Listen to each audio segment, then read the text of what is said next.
Hello po sa inyong lahat. Magandang hapon po sa inyong lahat. Salamat po sa lahat ng sumama sa aming parade at ako po'y nagpapasalamat ng malaki sa inyo. At sa Team AC, sana tayo nakita ko po yan sa dami natin. Sana po patuloy ang ating pagsuporta sa Team AC. Kaya po ba natin to? Yehey! Salamat po. Malaking pong pasalamat sa inyong lahat.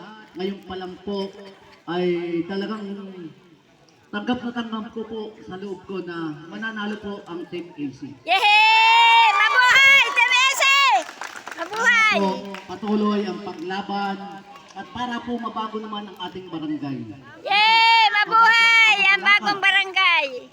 Ang sinasabi ko po sa inyo, kaya po nandito naman ako.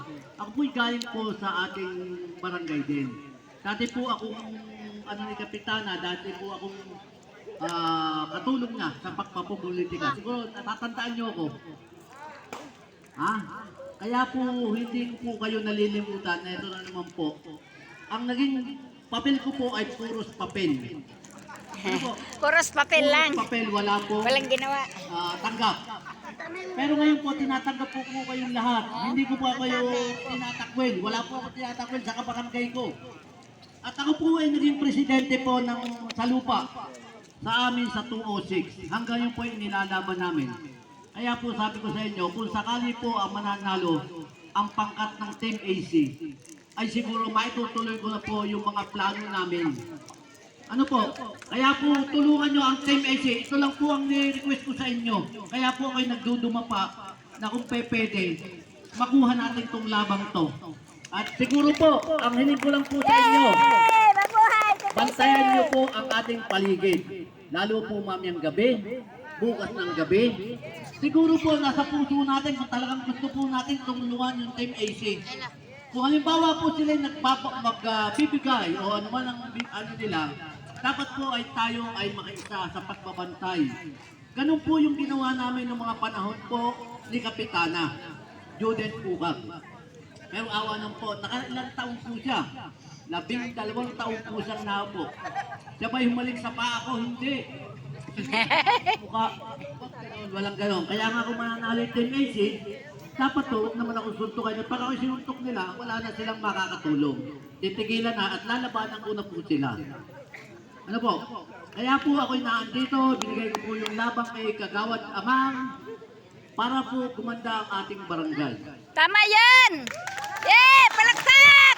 Hindi po tayo mag-iisang bagay na pag sinabi ko po kay Kap Amang, gawin natin to. At ngayon po marami na po kami nakapasa ng mga kay General Evangelista na mga request. Kapag yung Olympic, may request po ako dyan na kuryente. At yung karsada po ay dapat gawin. Iyan po hindi po talaga sinungaling. At ako po ay dating tauhan ng munisipyo. Ako po ang naging sa barangay natin na team leader ng municipal. Kaya lang po ako bumitaw dahil po natatakot ako sa mga banta. Ano po? Kaya po tayong lahat ay magtulong-tulong para umunlad ang ating barangay. Hindi po yung isa lang ang dapat nagkakamit. Dapat po lahat kayo. Tama yan! Yung 1,000 dapat tig piso. Hindi po tig 2 piso ang bawat isa. Gawin po natin ang hati-hati. Tama yan! Amo pa po ng sinasabing mga tupad, iyan po dapat yung gawin natin na hati-hati ang ating mga taga-barangay. Tama yan! Ito po ay maitutulong ko sa Team AC, itong banat na ito. Pagpatuloy lang po natin at bantayan po natin yung ating kalaban. Ano po? Kaya po po yung bantayan. Yay! Ang ganda na lang po ako. Marami pong salamat. At baka sumobra po yung salita ko, wala na po akong masabi. Ano po? Maraming salamat muli sa inyo. Maraming salamat.